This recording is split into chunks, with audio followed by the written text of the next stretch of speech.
the Brainpower Committee. I'm also the Employee Development Leader out at SABIC, and I'm going to take you through the Brainpower update on what we've been doing since our last event. So just to recap one of the key slides from our last event in October at SABIC, it was our first event, and we were really talking about building the need for why we were all coming together. So Jim Heck from Grow Southwestern Indiana Workforce works with local manufacturing companies and keeps hearing the same thing. We are going to have so much attrition coming from retirement, and we are struggling every day to find workers to fill these jobs. So we look around and we ask ourselves, why are we struggling? We've got one of the top 5 nationally recognized career and tech centers in our local area. We have at least 2 colleges with industrial technology degree opportunities, and we have got an area rich in manufacturing opportunities. So why are we struggling finding qualified people to fill these jobs? So the Brainpower group, which is a subset of the I-69 Consortium that's being facilitated by USI, met and we started digging into these issues. Instead of saying, well, people just maybe aren't getting the right things, we really started asking some of those questions of manufacturers, of education, of counselors, to try to figure out what are some of those reasons. And these are some of the 3 barriers that we came up with that put a bottleneck essentially in the flow of a workforce pipeline. The first one I'll talk about is the manufacturing mindset, and from the conversations that we've had, this one seems to be the biggest issue that we've come across, that manufacturing is still considered to be dirty and unskilled job, where if you go to the manufacturing floors today, as John talked about, we've got some high-tech, expensive machinery that has to be operated, and you have to have a specific skill set to be able to operate that equipment. But our society, our general messaging doesn't convey that. And people generally aren't aware of all of the opportunities that exist within manufacturing. $50,000 to $100,000 careers can be made in manufacturing without a 4-year degree. This is the question that we asked last time, but how many people would, if you've got kids or if you've got kids coming up through education right now, would tell your kids that I don't want you to go get a 4-year degree? Show of hands, how many people would tell you I don't want you to do that? Very few. Very few. But that's what we've been telling our students and our children, that success equals a 4-year degree. That unless you have that degree, you're not going to be successful. When in reality, a lot of students are going off to get a 4-year degree, have no idea what they want to do, and are not getting a job coming out of college. They're coming back home and working in retail or bartending until they can find something in their line of work or in their field. When you also have all these opportunities that exist without a 4-year degree, making $50,000 to $100,000 a year with great benefits. I don't know anybody who would tell their child, I don't want you to have health care, I don't want you to have an income where you can pay for your food and your housing.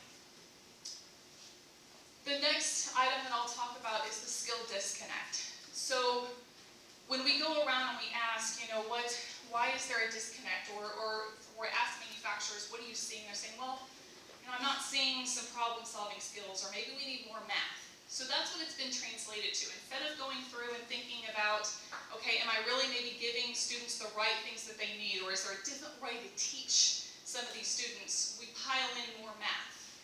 And as we started talking with different teachers and counselors, a lot of times they're being asked to teach to the test, because testing and those scores equals money for the schools, right? And so they're teaching shortcuts on how you get the answer, but not why. And that's why we're giving kids math. It's for that problem solving, that critical thinking skills. So there have been some things that Justin Brainerd from the Chamber will talk about in a little bit that are kind of helping address some of those issues. The last one that I'll talk about is some of our structure of our current programs. So because of some of the math requirements or additional requirements for students, we have this great career and tech center here off of Lynch Road, but students aren't getting the opportunity to go to that career and tech center. Their schedules are so jam-packed with these core requirements that maybe all of students really don't need, that they can't go get the skills that are coming out of high school. We also found that while not directly stated, a lot of school system ratings and funding is based on the number of four-year graduates versus on, some students coming out with any kind of technical education or some type of post-secondary education. So this is a recap of what we covered in our last meeting in October to get us grounded on why we're here today and some of the things that we've been facing when we're trying to figure out why this gap exists in our region and what we can do to help fill our manufacturing plants. So a little bit about Brainpower and their mission. Like I mentioned before, Brainpower is a subcommittee of the I-69 Consortium that's being facilitated by USI. And their mission is essentially to provide students, employees, people in this region with the knowledge and skills they need to not only meet the demands of the region, but also to help our region grow. You heard John say that as long as they could keep getting great talent in Evansville, we will keep investing in Evansville. That's true of a lot of companies in the area, that they will continue to do the same, but we have to figure out a way to continue to provide the knowledge and skill for the manufacturing or for the healthcare industry in our region if we want to continue to see growth in our area. Over the past 6 months, we have restructured our Brainpower Committee. So coming out of the last event that we had here in October, coming out of some additional stakeholder meetings, we came up with a large list, essentially, of ideas, concepts, projects that help us advance this game. And after we compiled that entire list, we looked at those things and said, okay, it makes more sense for us to break up into some logical working groups so that we can really focus on some very specific areas. And these were the 4 that came to the top. Partnerships. So it takes a lot to get everybody working together. When you talk about people from our government offices, education both at the post-secondary level as well as the high school level, and business, it takes a lot to keep those avenues and those channels open. So having a group specifically focused on partnerships we thought was key to keep the ball rolling. Marketing. So this is something that came out heavily in every meeting that we come to, and you'll see, we're going to talk about it a little bit later, but how do we start changing the mindset as well as getting the job opportunities out there to people? Programs and curricula. So this is how do we figure out what group can work on just developing programs that help advance the game, developing curriculum, making modifications, putting different types of opportunities for students or the displaced worker in our area. And the last one is the Teacher Resource Network. So one of the other key components that we found is that teachers have a desire to put some more real-life experience in the classroom, but they're struggling with how do I get that information to make it real for students. So that was another subcommittee that we broke down to try to focus on that specific area. Now this, like I said, this is going to be focused on how do we meet our needs currently as well as for the future. But over the past 6 months to a year and a half, we've primarily been focusing on filling the workforce pipeline for manufacturing, as that has been the biggest need that we've heard. Some of the key updates, so there have been a lot of great things that have happened since our last event, so I want to give you a quick update on some of those. And then Justin Grainer from the Chamber is going to talk about some of the things that are happening from a legislative level. On our events, Meade Johnson and Oakland City University partnered to do a STEM challenge. That was April 4th. 96 students from across our region participated in this event, doing a variety of challenging activities. And the whole purpose was to show students how what they're learning today in the classroom directly translates to their work that's needed or what they will be doing after they graduate high school. This event was so successful that they plan to double it next year. 2 events that we have coming up are the Tour of Opportunity. So this is an idea benchmark from a city in Michigan. And this is where any manufacturers, healthcare, any business can essentially open their doors, promote themselves as a great employer for the region, and try to connect potential future employees to the jobs that they have open, or tell them, hey, this is what we're looking for. It's a great opportunity for them to get their name out there, and it's a great opportunity opportunity for the public to figure out, okay, I didn't realize this opportunity existed in our region, or this would be great for my kid who I know is going to college and I know that they're going to need something. I'd love to have them back here. So if you're interested in that, we will have more information that we can send to you. The last event is for the TSMA is hosting an educational conference in the 4th quarter. Dr. James Stone is going to come and talk about career and technical education and his work with some of those curriculums. 3 of the key projects that we've also been focused on in the last 6 months is the teacher internship program. So I mentioned before that teachers are really wanting to get some hands-on experience, that their students are saying, well, how can I trust what you're saying because you've never worked out there. You've been teaching here. You can't, you don't know. That was something that we heard from some teachers at the Career and Tech Center. So one of the things that we're looking to do is have an internship program where teachers can actually go into our factories, our manufacturing shops, or different places so that they can get some hands-on experience and take that back to the classroom. Generate some additional interest and excitement in those career fields, as well as say, hey, I know that you think that what I'm teaching you right now is stupid and you're never going to use it, but let me tell you that my experience here shows that that's different. The second one is the industry curriculum. So I talked a little bit about this the last time, but surveys and research done across the state of Indiana says that the needs and requirements that manufacturing is looking for are not that different. That we need people that come to work every day. We need them to come to work every day on time. We need them to get along with the people that they're working with. We need them to be able to, when they're going and doing their task and something breaks, that they don't go and call the experienced guy, that they think through that troubleshooting, that they try to get to the root cause. Because of that, we've been working on a industry-supported curriculum that we can get companies to come behind and say, these are the skills that we need. You, high school senior, if you go and you take this certification or associates or whatever it turns out being, we will at least guarantee you an interview. Or you've got your kiddo that goes to college for a degree in art, comes back here, has no idea what they're going to do with this degree in art. They can go and take the same type of certificate and still have the same opportunities to interview for those jobs. The last project that I'll talk about is Ivy Tech is responding to the needs of the employers. So employers are saying, okay, we're looking at your math requirements, and maybe that's not exactly what we need for some of the jobs that we have available. So they are working on making modifications to their algebra requirements to make those degrees more attractive for students coming in. With that, I will introduce Justin, and he's going to take you through some exciting things happening on our legislative. Come up, talk about your points a little bit. We'll have you take put the post-its on the board here. I'm already ahead I of think the day. Debbie's coming up.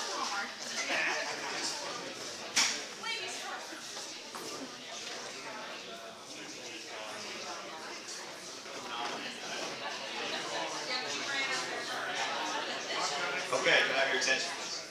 So my name is Bob Stump. I'm the HR manager at Savvy.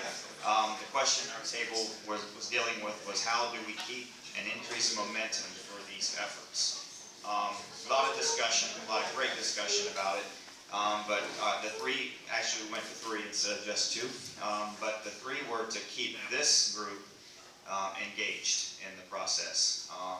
And also, because if we don't see the successes and we don't take this back and we're not the voice for industry, etc., then it's not going to continue. So we need to find a way, Brainpower, etc., needs to find a way to keep this group engaged. The second thing was, feel like that we need to work on very creative advertising. I mean, when the advertising goes out about this, it's got to be snappy, it's got to catch people's attention, it's got to create that buzz for students to want to be engaged and be involved in this. And the last thing was, and this comes out of the last board meeting we had, we're having some successes in surrounding counties with high school internships in industry. not just manufacturing all over the place. And we need to look at those successes and start to translate those to the rest of our counties, and actually, we called it mushrooming. I mean, we have these individuals, like there's one here or one there. I know this student or this kid that was successful, and we need to take that and make it hundreds instead of ones or twos. So those are the three we talked about. Sure. Okay, Debbie.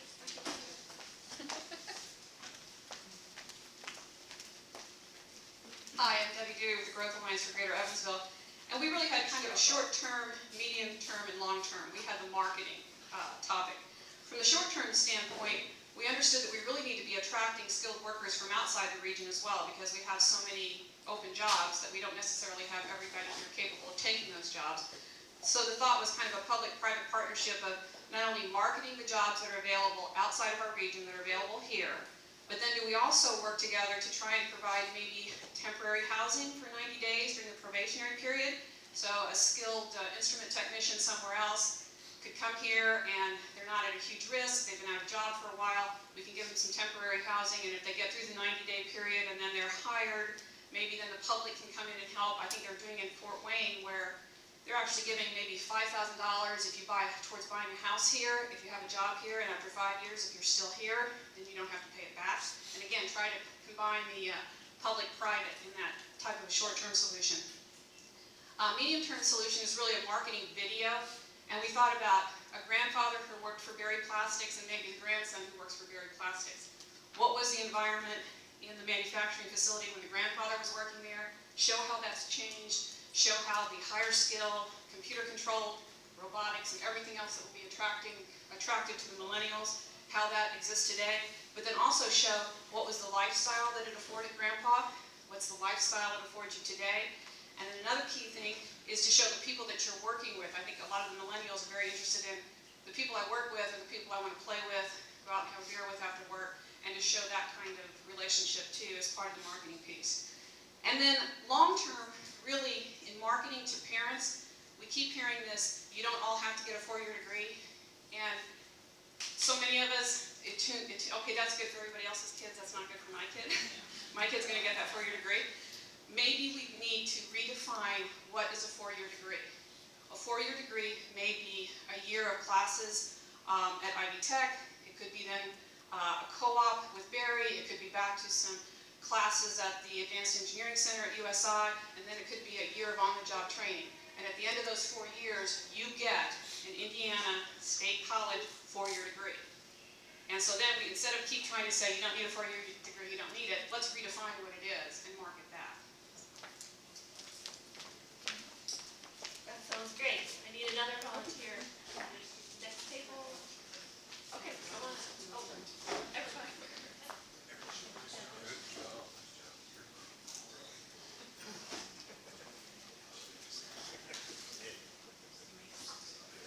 Well, somehow I got elected to be the spokesman for our table, and I think it was because I knew the least about what was going on here. I'm a prime example of, I think, one of the issues, and that is I didn't know anything about this. And that's kind of crazy because I've lived here all my life. I've been in industry for many, many years. I fight the problems of not being able to hire the kind of people we like to hire. And lo and behold, here's a group that's working on all that. And why didn't I know about it? And why wasn't I engaged a little more? Now, I did find out that one person from our company was engaged a little more. That person's moved on now. But shame on us, I guess we didn't, communicate very well internally about what was happening. But we were asked to look at the first question. What have you heard about today that you feel benefits your entity or the region, and why? Well, I may have touched on that. It benefits us specifically because we're having a lot of problems hiring the technical skills that we need. And as I listen to the people at our table, they all have the same problem. And as I listen to the committee member, we're not unique either. It's everywhere. So anything we can do to advance this concept of you don't need a four-year college degree to succeed, I think is important. And I think that the root of that is realizing that people are different and unique. And we need to ferret that out, I think, as parents and as teachers, as educational institutions. What are the unique skills, characteristics, interests of this person? And how should I counsel them and guide them and quit trying to force feed them into some funnel, and realize that there's success in many ways and many areas. So we felt like at our table that the 4 areas of concentration of the committee were right on target. Partnerships, the teacher resource network, the revising maybe, or at least studying of the curriculum, and then marketing. And marketing might be the big first step. And I think there's probably many tools we could use in marketing that would help. I think there's many poster childs, if you will, in our community of people who've done very, very well, who have been successful, have developed into leaders who don't have a 4-year college degree. And we probably ought to highlight those people and promote them. I mentioned at our table, and this may be a commercial, but in my mind, Alan Braun and industrial contractors are the poster child. He has built a business over the years based on tradesmen, on sheet metal workers and pipe fitters and laborers. And he has developed those people. He's promoted from the trades into foreman, from foreman to general foreman. And I remember for a time period in the management evolution of industrial, there was a tradesman who was the president of industrial contractors and a great person. And so I think if we could show things like that, maybe it removes some of the worry. It's probably worry that parents have about, I want the best for my child, I want every opportunity, and the only way to get that is to go to college. Well, maybe it's not. And I think the idea of getting teachers more exposed to business or industry and what goes on and what are the issues is critical. And they may be in the same mindset as the parents and not realize what really goes on there. We talked at our table that most of us, or several of us at the table, and Ed, I know you too, we've started our own universities, and we teach a lot in our companies. And when you think about it, why do we do that? Well, I guess it's because the people that come to us don't have all the skills that we need them to have. Now, some of that's normal, I think. You can't expect that a school who's teaching a broad spectrum and teaching for the future will deliver to you the exact skills you need in your business. Some of it you're going to have to teach. But we're finding that some of what we're teaching is pretty basic stuff. And so that's the thing I think we could get teachers maybe to do a better job on. And we thought it was important too that we realize that we're not just dealing with Evansville, Indiana, that we're dealing with a little bigger picture here. We had a lot of nice input from Crane and talk about the Crane, the I-69 corridor, and how we should think of ourselves as a region and work on exchanging skills and people throughout that region. So did I capture it or did I miss anything? They're saying thumbs up, I can go back to the table. Okay. Thank you.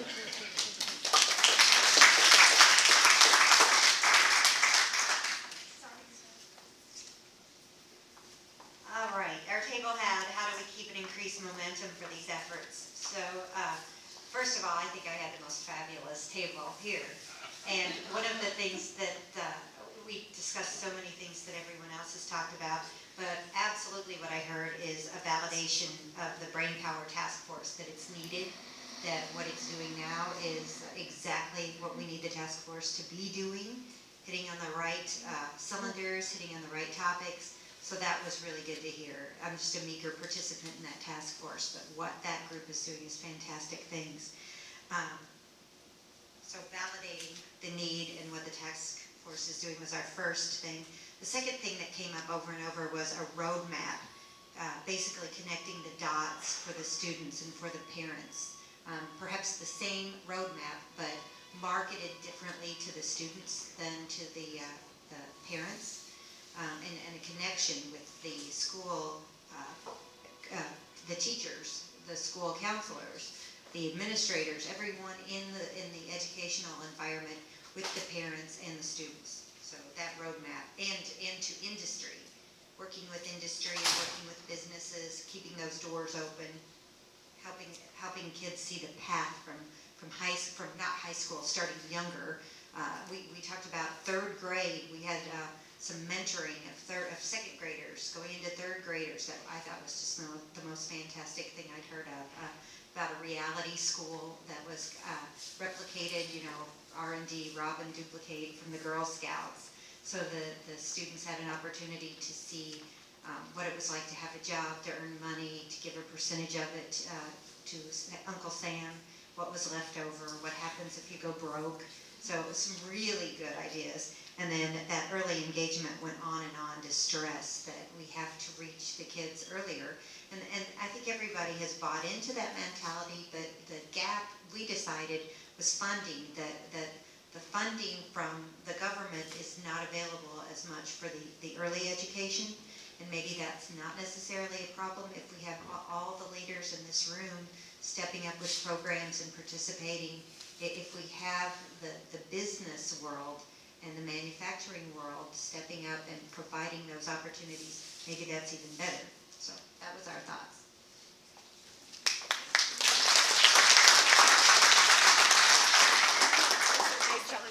Christy's got you.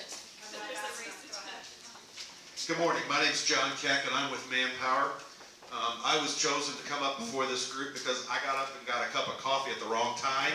So I'll be here to tell you what our thoughts were. Ours are very similar to what you guys have already heard before. Our question was in regards to the marketing campaign, but the two most important things that we felt as far as the marketing campaign was concerned was to increase our presence in the schools.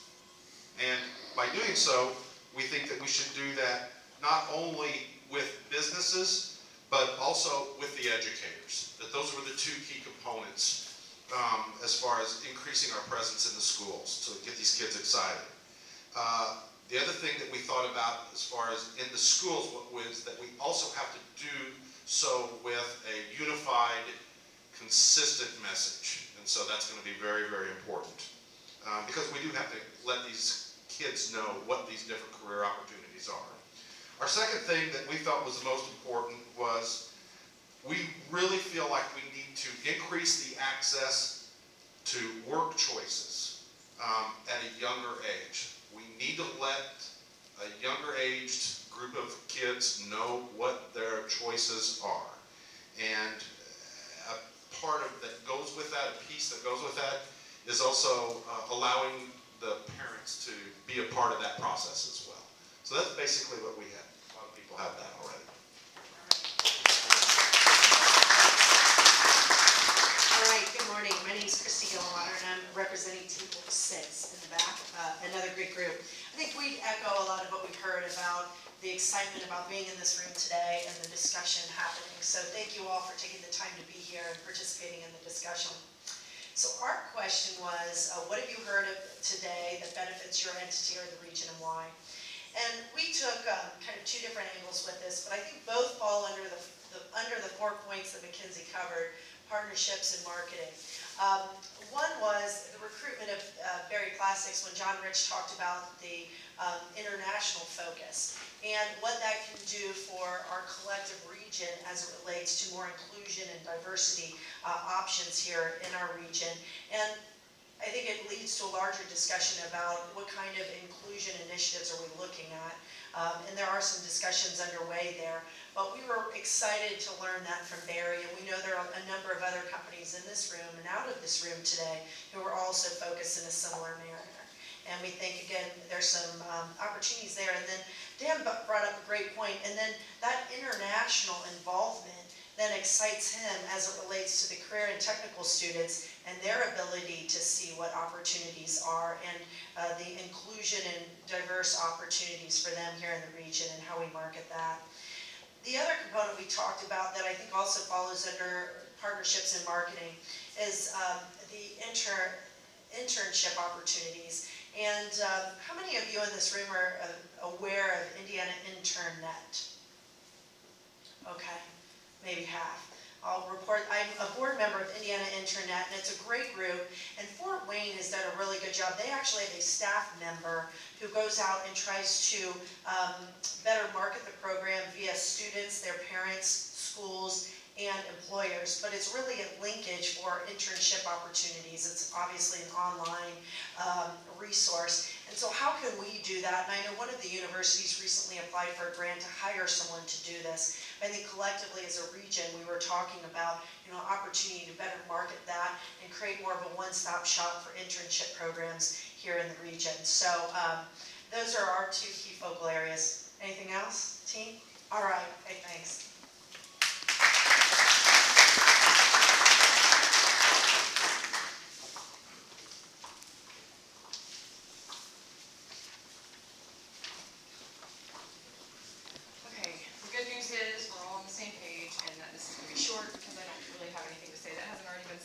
I'm representing Team 7 back there, which I will attest is probably the best table here.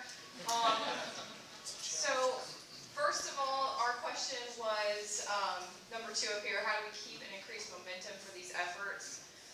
The first one that we discussed was that we needed to focus on the expansion of career awareness to a broader audience. So at this point, we know that we have a lot of industry and business that's on board. We have to go out and promote that to parents and students who ultimately are going to make the calls about where their students are going to, or what field their students are going to go into after high school graduation. So some examples that we had discussed were local career fairs where we actually embed industry and business into the high schools and get the message out firsthand. We realized that guidance counselors are really not the guidance counselors that we probably remember when we were in high school. Guidance counselors are not career counselors at this point. They are worried about implementing I-7 and interpreting data as it comes down from the Indiana Department of Education. So we really don't have a voice in the high schools at this point, and not because they don't want to, but because at this point in the game, they're talking about things other than careers to the students. We also discussed the reality store. There was some discussion about Washington Junior High School and Warwick County High School that both do the reality fairs. And we discussed that we should get together more often as educators, as industry, as parents, the general public, and discuss best practices through networking so that we are on the same page. I've learned so many things today from the people that were sitting at my table. I had no idea what was going on. And this morning when I got in the car, I felt like, yeah, I know what's going on around here. I'm not going to learn anything. Well, I learned at least 15 new things. So I think there's always ways that we can broaden our knowledge base and get together and network and learn from one another, because we are all ultimately heading in the same direction. We also need to, let's see, can I read my writing? Oh, we talked about actually getting middle school students and even elementary school students into the facilities.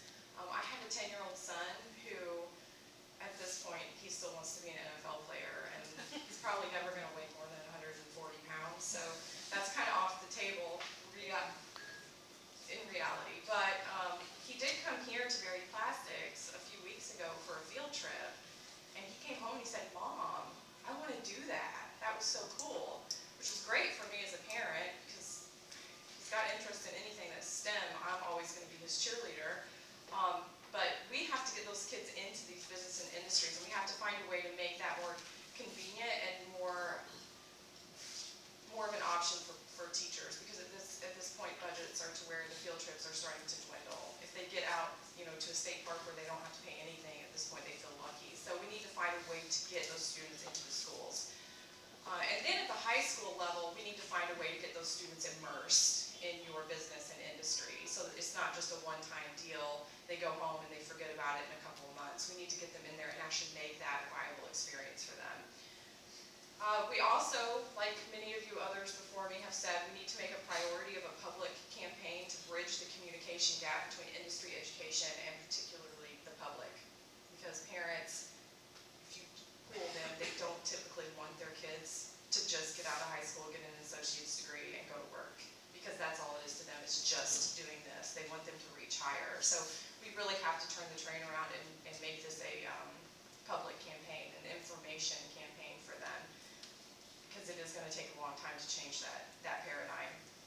So we talked about educating a larger audience, educating parents, industry education entities with an aggressive public education campaign, and supporting guidance counselors. I think that's one thing that we really need to focus on. Also, we should plug into the schools through teacher and student internship programs. I learned about a fantastic program that Jasper Engine and Toyota is doing right now, where they're bringing students out of high school, they're applying at VU, and they're already in internships and in their facilities working side by side with these STEM professionals. So I would love to learn more about that, and I'm anxious to see how that goes. I think that's it for me. That is, thank you.